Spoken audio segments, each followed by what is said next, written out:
right now is a very concerned citizen of Prince George's County who has gathered, probably more background than the average person. The thing that worries me about the Maglev right now is the uncertainty. There's really not a lot of specific information being disseminated. I've read a lot about it, and I've been to one information meeting. The meeting was an anti-meeting that was being put together by people who had fought the routes that were going to go through established areas like Bowie, and those people were continuing their efforts to stop the Maglev altogether. But we also had a representative from the Maglev project come and speak, and he was obviously very pro-Maglev. I have to say, I walked away from that meeting completely against the Maglev, and part of the reason was just because I did not feel enough was being done to educate the public and to include the public in the process. We talked quite a bit about the different takes of our local politicians. A lot of our local politicians, those that represent us in the state legislature from PG County, are very much opposed to the Maglev.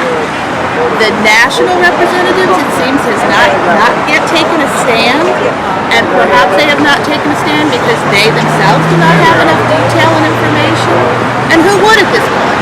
So my own fear is this project, like so many things we're seeing in this country these days, is going to be steamrolled through at the behest of the very rich, and that the average citizen is not going to have enough time in this process to voice their concerns and really be educated about their concerns. I do believe the two routes that are being proposed both would impact our relatively small neighborhood in an unincorporated part of PG County.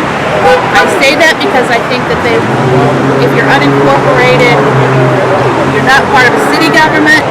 A lot of the city governments are taking pretty hard stands. Greenbelt, Laurel, Amberson, just voted against it. If you live in an unincorporated area, you're kind of susceptible.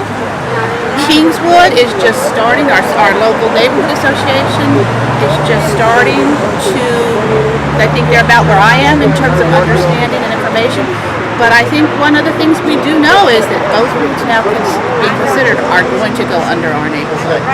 And what impact that would have, I mean, if you walk through our neighborhood, just maintaining the sidewalks and the roads is a huge, huge undertaking. It's a very small neighborhood, but it's a very established neighborhood.